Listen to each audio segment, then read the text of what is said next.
very sweet good morning all of you. How are you? I hope you all are fine. Students, today we are going to start our chemical properties of organic compounds containing nitrogen. And last class में हमने अपनी जो property discuss की थी वो थी electrophilic substitution reaction, और electrophilic substitution reaction में हमने ब्रोमिनेशन डिस्कस कर लिया था. ठीक है, कि आपका देखो ब्रोमिनेशन में क्या किया था, एक बार हल्का सा रिकैप देखते हैं. आपका ये NH2 था, अगर आप ब्रोमीन वाटर के साथ रिएक्ट कराते हो, ठीक है, तो ये बोला था ये ग्रुप हाईली एक्टिवेटिंग ग्रुप है, ये ऑर्थो पैरा डायरेक्टिंग ग्रुप है, ये सभी पोजीशंस पे क्या लेकर आ जाएगा, आपका ब्रोमीन को लेकर आ जाएगा और ट्राई सब्स्टिट्यूटेड हाइड्रोजन कंपाउंड बनेगा. हमें इस चीज को अवॉइड करने के लिए सबसे पहले हमने क्या बोला था कि हमें इसको थोड़ा सा डीएक्टिवेट करना पड़ेगा. तो हम सबसे पहले इसका क्या कराएंगे, एसिटाइलेशन. क्या कराएंगे, एसिटाइलेशन. और वो किससे कराया था हमने, एसिटिक एनहाइड्राइड के साथ. ठीक है, तो हमारा क्या बन गया था, बेंजीन NHCOCH3 ये बन गया था. अब अगर आप इसमें ब्रोमीन और वाटर डालोगे, ब्रोमीन वाटर डालोगे तो ये क्या है, ये ज्यादा एक्टिवेटिंग नहीं है, क्योंकि देखो यहाँ पे NH2 का सिर्फ एक काम था रिंग में इलेक्ट्रॉन देना. अगर मैं इसको इस तरीके से देखूं तो रेजोनेंस में जाना, यहाँ पे रेजोनेंस कहाँ हो रहा है, एक तो रिंग में कम हो गया, लेकिन ये इधर भी तो जा सकता है. इसकी वजह से ये लोन पेयर का फोकस इधर रिंग में आने का कम हो गया, तो थोड़ा सा डीएक्टिवेट हो गया. अब आपके ऑर्थो और पैरा प्रोडक्ट क्या बनेंगे, अलग बनेंगे. NHCOCH3 ऑर्थो पर और पैरा पर. ये जस्ट कल का रिवीजन है जो थोड़ा मैंने फास्ट कराया है. पैरा, और अगर आप इसका हाइड्रोलिसिस कर दो तो ये ग्रुप किसमें कन्वर्ट हो जाएगा, NH2 में. तो ये था ओवरऑल आपका ब्रोमिनेशन. अब हम इलेक्ट्रोफिलिक सब्स्टिट्यूशन डिस्कस करते हैं, नाइट्रेशन. आपको पता है नाइट्रेशन में हम क्या लेते हैं, HNO3 लेते हैं. अब हम कराएंगे नाइट्रेशन. ठीक है, नाइट्रेशन में आपका अमीन NH2 ग्रुप क्या ऐड कराओगे आप, HNO3 प्लस H2SO4. ये नाइट्रेटिंग मिक्सचर होता है. ठीक है, आपको पता है NH2 ग्रुप कौन सा ग्रुप है, ऑर्थो पैरा डायरेक्टिंग ग्रुप है, मींस HNO3. ठीक है, तो बेसिकली इन दोनों के रिएक्शन से जो इलेक्ट्रोफाइल जनरेट होता है वो कौन सा होता है, NO+ जनरेट होता है. और NO+ ये इलेक्ट्रॉन डेंसिटी कहाँ बढ़ाता है, ऑर्थो और पैरा पे. तो NO कहाँ आना चाहिए, ऑर्थो और पैरा पे आना चाहिए. ठीक है, NH2 आपका पैरा पे NO आ गया, NO2 जनरेट होता है. ठीक है, प्लस NH2 ये आपका ऑर्थो प्रोडक्ट. देखा गया ये जो पैरा प्रोडक्ट है ना, इसकी यील्ड देखी गई, ये बनता है लगभग 51%. ठीक है, और ये वाला क्या है आपका, स्टेबल भी है. जबकि मैं इसकी बात करूं तो ये क्या है, अनस्टेबल है ऑर्थो वाला. क्यों, क्योंकि दो बल्कियर ग्रुप है स्टेरिक हिंड्रेंस की वजह से. ठीक है, और इसकी यील्ड देखी गई तो कितना है, 2%. देखो अगर ये 51 है तो ये होना चाहिए था 49. ठीक है, क्योंकि ये ऑर्थो और पैरा है, बनने ऑर्थो और पैरा ही चाहिए, ये 51 49. बट ये क्या होता है, ये 2% होता है. और साथ में ये क्या बना के देता है, आपका ज्यादा अमाउंट में मेटा प्रोडक्ट बना के दे देता है. यहाँ पे मेटा पोजीशन पे NO2 मेटा. इसकी यील्ड अगर मैं देखूं तो लगभग 47% रहती है. जबकि ये ग्रुप ऑर्थो पैरा था, लेकिन यील्ड आपकी किसकी ज्यादा बनी, ऑर्थो से ज्यादा मेटा की बनी. अब इसके पीछे रीजन क्या है, अभी हम वही चेक करेंगे. अभी हमने देखा नाइट्रेशन कराते तो बनना चाहिए था ऑर्थो और पैरा, बट पैरा के साथ क्या बनता है, मेटा बनता है. ऑर्थो की इतनी ज्यादा यील्ड नहीं होती जितनी मेटा की होती है. तो यहाँ पे मेटा क्यों बना, NH2 के केस में जब नाइट्रेशन करा रहे थे, ये चीज हमको चेक करनी है.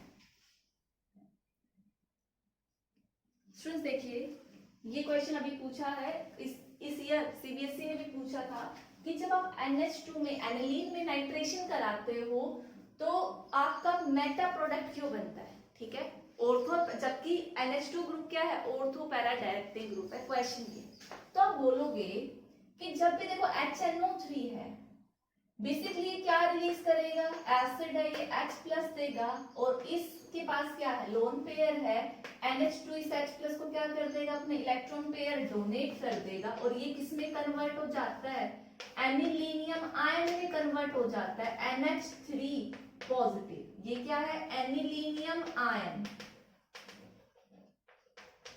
और आपको पता है, अब एनिलीनियम आयन है, इसके ऊपर NH3 आ गया, तो इसका कौन सा इफेक्ट है, -R और -M इफेक्ट है। कौन सा इफेक्ट, -R और -M। जबकि NH2 में क्या था, +R एंड +M था, जिसकी वजह से वो ऑर्थो और पैरा डायरेक्टिंग ग्रुप था।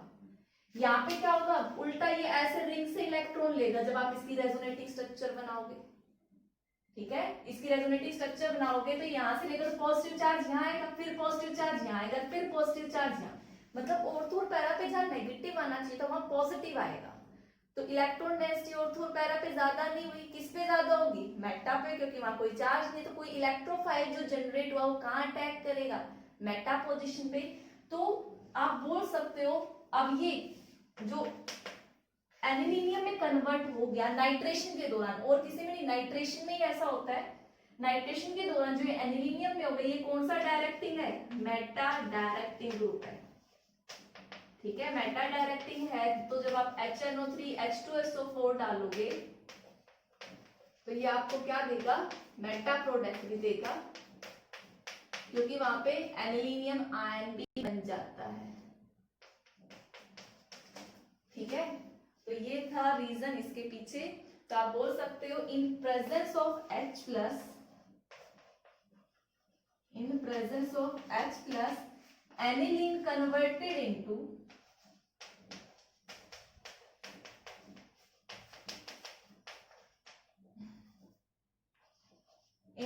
anilinium ion, which is meta directing group. ठीक है, तो ये रीजन था। ठीक है, अब देखो भाई हमारा बन तो मेटा गया, लेकिन हमें ये सिचुएशन रोकनी है, हमें मेटा प्रोडक्ट नहीं चाहिए, हमें क्या चाहिए, ऑर्थो और पैरा चाहिए। ठीक है, तो अब उसके लिए क्या करेंगे कि ये जो NH2 ग्रुप है इसको हम क्या कर दें, देखो प्रोटेक्ट कर दे इस ग्रुप को, ताकि ज्यादा रिएक्शन शो ना करे। जो NH2 था, तो सिमिलरली जैसे हमने किसमें कराया था, ब्रोमिनेशन में कराया था, इसका हम क्या कराएंगे, सबसे पहले एसिटाइलेशन कराएंगे। ठीक है, एसिटाइलेशन से मींस आप एसिटिक एनहाइड्राइड के साथ रिएक्ट कराओगे।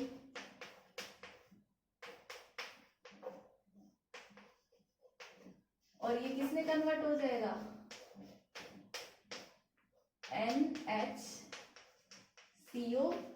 CH3। अब अगर एसिड की प्रेजेंस हुई H प्लस, तो ये एनिलीनियम आयन नहीं बनेगा, और एनिलीनियम नहीं बना तो मेटा प्रोडक्ट नहीं बनेगा। अब अगर आप इसको HNO3 के साथ रिएक्ट कराओगे H2SO4 की प्रेजेंस में, तो ये दो प्रोडक्ट देगा, ऑर्थो और पैरा, और पैरा वाला ज्यादा स्टेबल। ठीक है,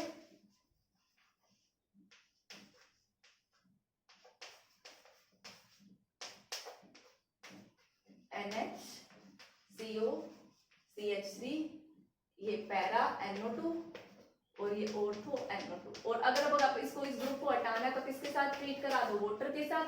यहाँ पर क्या आ जाएगा आपका NH2, और यहाँ क्या आ जाएगा NO2 प्लस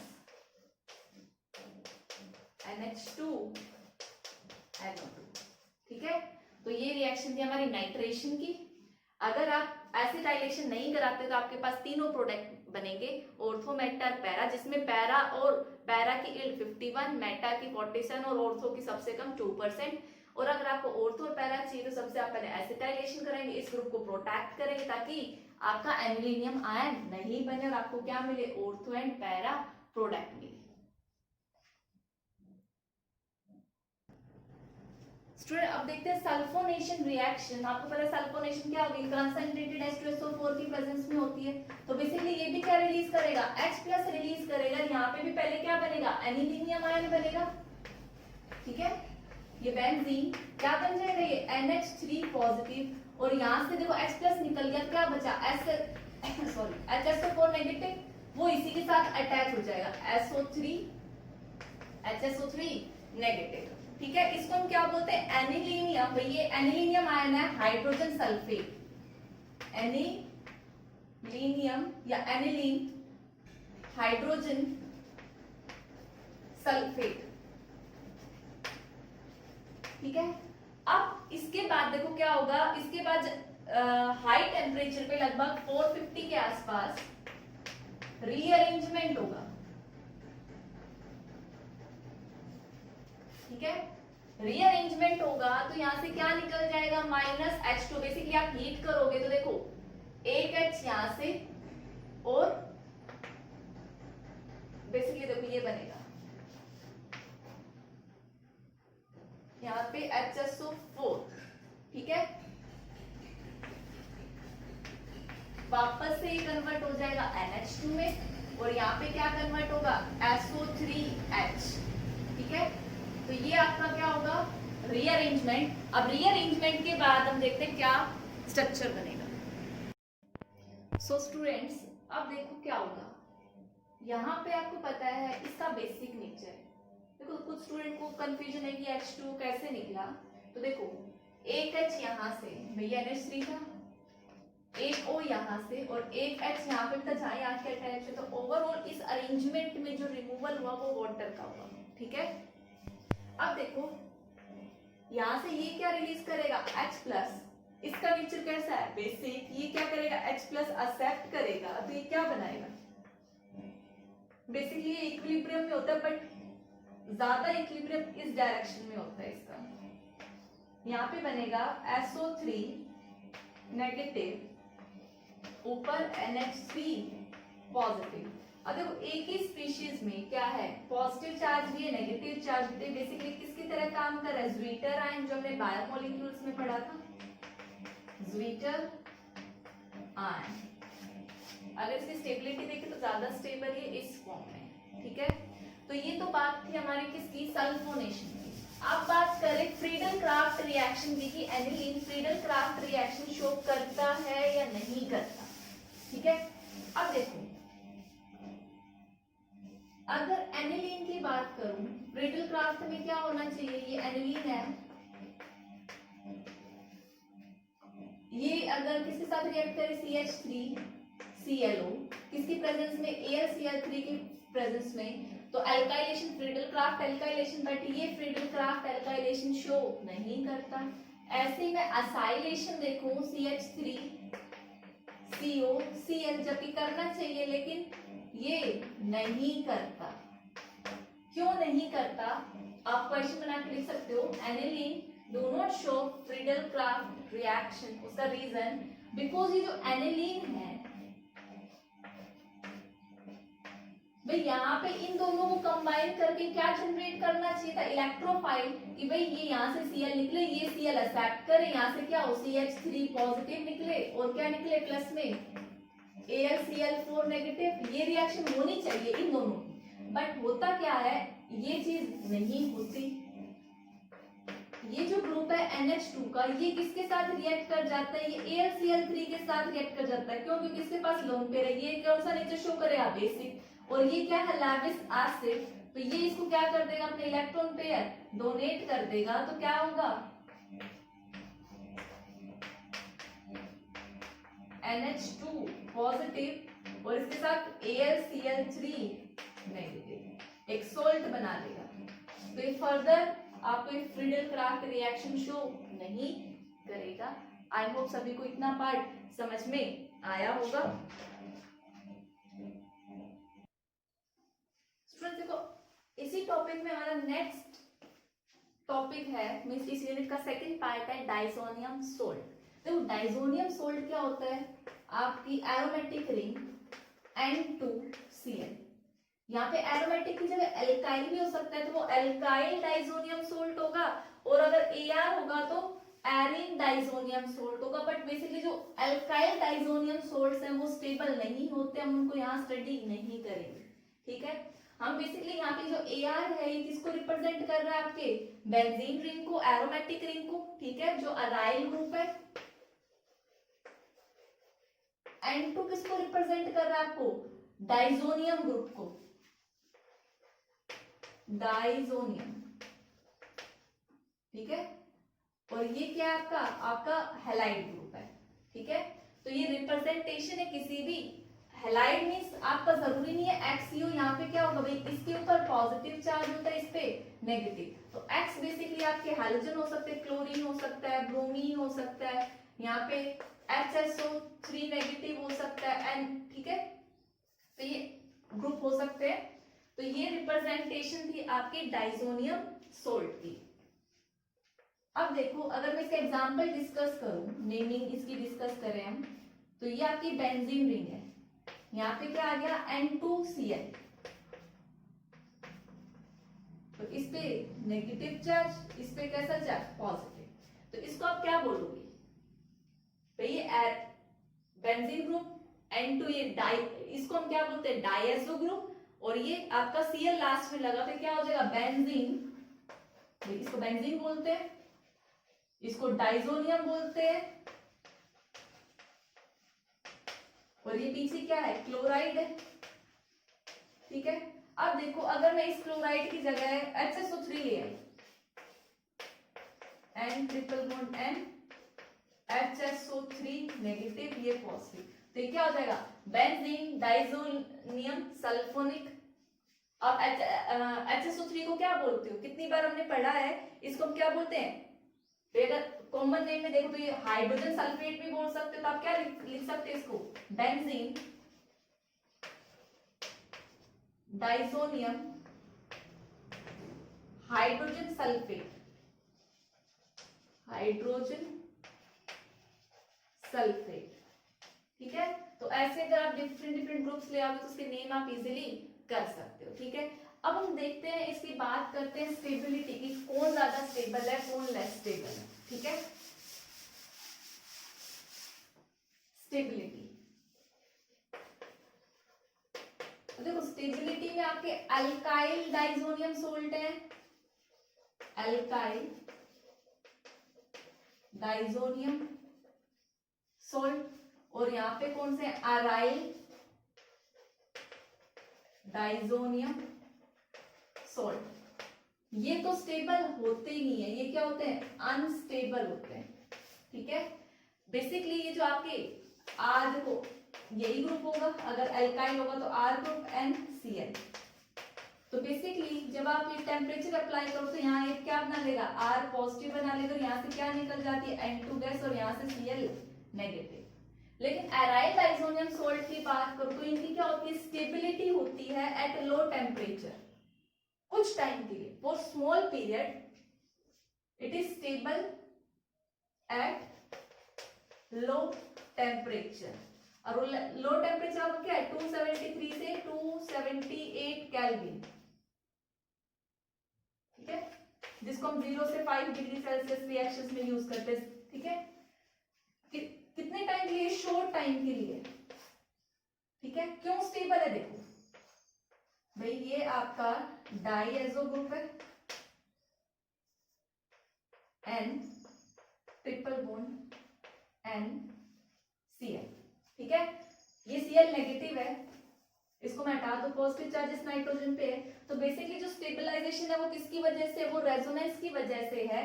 यहाँ पे देखो ये इलेक्ट्रॉन पेयर इधर लेगा तो ये इधर आएगा, दूसरा रेजोनेटिंग स्ट्रक्चर बनाओगे तो यहाँ पे देखो, यहाँ पे डबल बॉन्ड आया भाई, इस पे तो पॉजिटिव चार्ज रिटेन हुआ, देखो इसने इलेक्ट्रॉन गेन किया तो N डबल बॉन्ड में कन्वर्ट हो गया, इसके पास एक लोन पेयर था, क्या हो गया 2 लोन पेयर, नेगेटिव चार्ज। इसके ऊपर तो पॉजिटिव ही रहा क्योंकि एक इधर से गया, एक बॉन्ड इधर से बना है, ये बॉन्ड नया बना, ठीक है।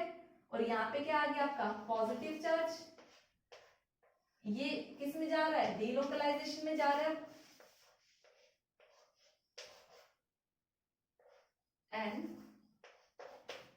डबल बॉन्ड एंड नेगेटिव, और ये पॉजिटिव, यहाँ डबल बॉन्ड आ गया, अब पॉजिटिव चार्ज यहाँ आ गया, ये डबल बॉन्ड यहाँ, तो नेक्स्ट में क्या हो जाएगा, ये इलेक्ट्रॉन यहाँ देगा, पॉजिटिव चार्ज यहाँ आ जाएगा। तो ये किसमें है, इसमें थोड़ा बहुत रेजोनेंस प्रेजेंट है, रेजोनेटिंग स्ट्रक्चर है, तो रेजोनेंस की वजह से एरीन डाइजोनियम सॉल्ट्स क्या होते हैं, स्टेबल होते हैं, और आपके एल्काइल डाइजोनियम सॉल्ट क्या होते हैं, अनस्टेबल होते हैं।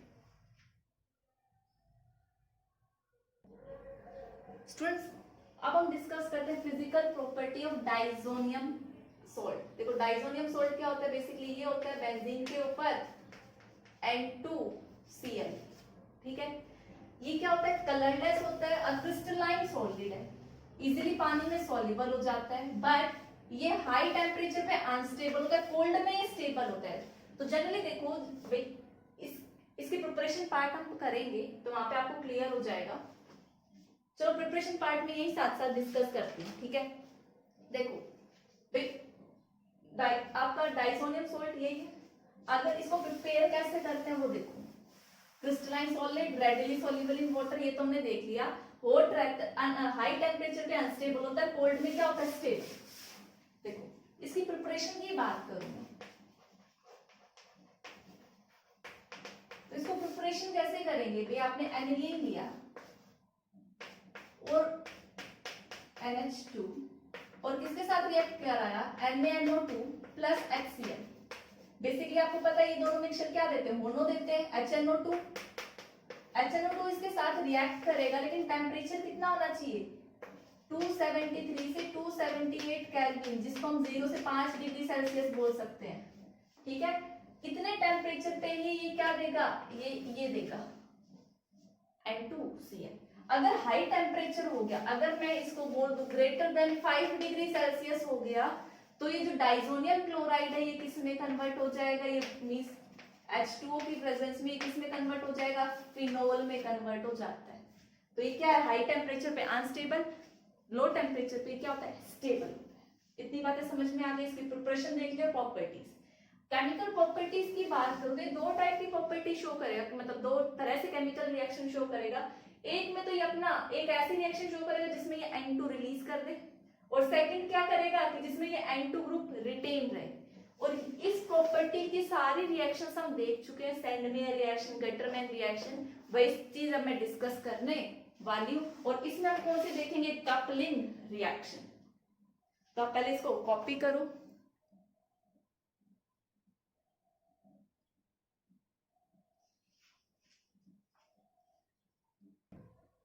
स्टूडेंट्स देखिए सैंडमेयर रिएक्शन बेसिकली क्या है, डाइसोनियम सॉल्ट की आप रिएक्शन कराए कॉपर क्लोराइड पे, जो आप लेके आए उसी का कॉपर क्लोराइड और उसी के कोरोस्पोंडिंग हैलोजन एसिड में, तो आपका देखो यहाँ पे किसकी फॉर्मेशन हो जाएगी, क्लोरोबेंजीन, और क्या रिलीज हो जाएगी यहाँ से, N2 गैस, ठीक है। यहाँ पे किसकी फॉर्मेशन हो जाएगी, ब्रोमोबेंजीन, क्या रिलीज हो जाएगी, N2 गैस, ठीक है। और KCN है, यहाँ किसकी हो जाएगी, बेंजीन के ऊपर आपका कौन सा ग्रुप आ जाएगा, साइनाइड। तो देखो सैंडमेयर रिएक्शन की पहचान क्या है, आप कॉपर के सॉल्ट के साथ रिएक्शन कराओगे उसी के कोरोस्पोंडिंग हैलोजन एसिड में। और गटरमैन रिएक्शन भी सेम वही है, सोडियम बेंजीन डाइसोनियम सॉल्ट है, फर्क क्या है, यहाँ पे आप कॉपर का सॉल्ट लेते हो, यहाँ पे आप क्या लेते हो, कॉपर पाउडर लेते हो। बेसिकली जो गटरमैन रिएक्शन है सैंडमेयर की ही मॉडिफिकेशन रिएक्शन है, ये चीज आपको याद रखनी, इसीलिए मैंने देखो कंपेयर किया है भाई। इसमें आप जो कॉपर HCl डालोगे तब भी क्या बनेगा, क्लोरोबेंजीन, N2Cl में कॉपर क्लोराइड HCl डालोगे तब भी क्लोरोबेंजीन, ठीक है। ये प्रोडक्ट क्या बनेंगे, सेम बनेंगे। बट सैंडमेयर रिएक्शन में आप कॉपर का सॉल्ट लेते हो, यहाँ सब में क्या लेते हो, कॉपर पाउडर लेते हो, ठीक है, CuKCl। इतनी बात समझ में आई, ठीक है। सैंडमेयर रिएक्शन से आप देखो, आपने क्लोरो बना लिया, ब्रोमो बना लिया, साइनो बना लिया, लेकिन आप इसे फ्लोरो और आयोडोबेंजीन नहीं बना सकते। फ्लोरो एंड आयोडोबेंजीन इन मेथड से नहीं बना सकते। तो अब वो आप कैसे, ये चीजें समझ में आ गई, ठीक है। अब देखो कैसे बनाएंगे, सिंपली आप क्या लो, N2Cl लो बेंजीन के ऊपर, और Ki के साथ क्या कर दो, वार्म कर दो। Ki के साथ वार्म करोगे, हीट करोगे, तो आपका क्या बन जाएगा, आयोडो बेंजीन। लेकिन वो सेंडमेयर रिएक्शन नहीं होगी, ठीक है। ऐसे आप क्या करो, फ्लोरोबेंजीन अगर आपको बनाना है तो भाई क्या लोगे, यही N2Cl। लेकिन अब किसके साथ रिएक्ट कराओगे आप, इसके लिए आप रिएक्ट कराओगे HbF4 के साथ, HbF4 के साथ, और आपको क्या मिल जाएगा, फ्लोरोबेंजीन, ठीक है। तो ये थी हमारी वो रिएक्शन जिसमें N2 गैस रिलीज होती है, इसमें भी साथ में क्या निकलेगी, N2 गैस निकलेगी। अब हम देखते हैं जिसमें N2 नहीं निकलता, बेसिकली कपल करते हैं, दो रिंग आपस में अटैच होंगी, कपलिंग रिएक्शन शो करेंगी, वो हम देखेंगे। पहले आप इसको कॉपी करो।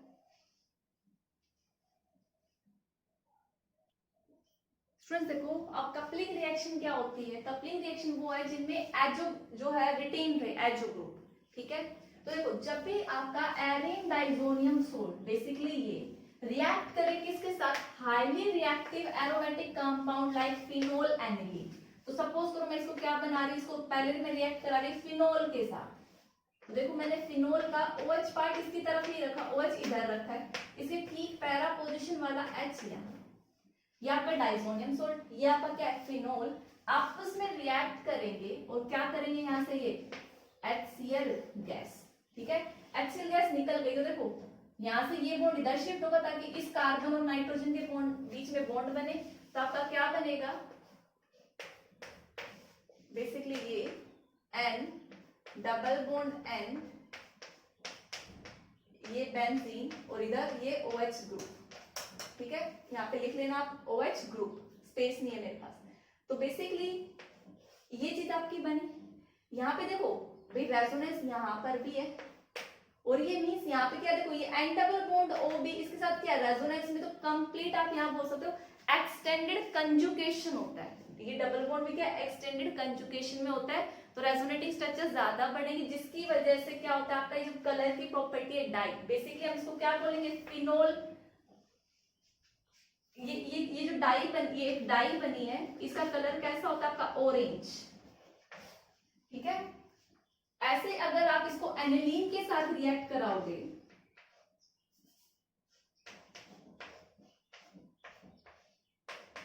ये आपका डाइजोनियम सोल्ट, किसके साथ रिएक्ट कराया आपने, एनिलीन,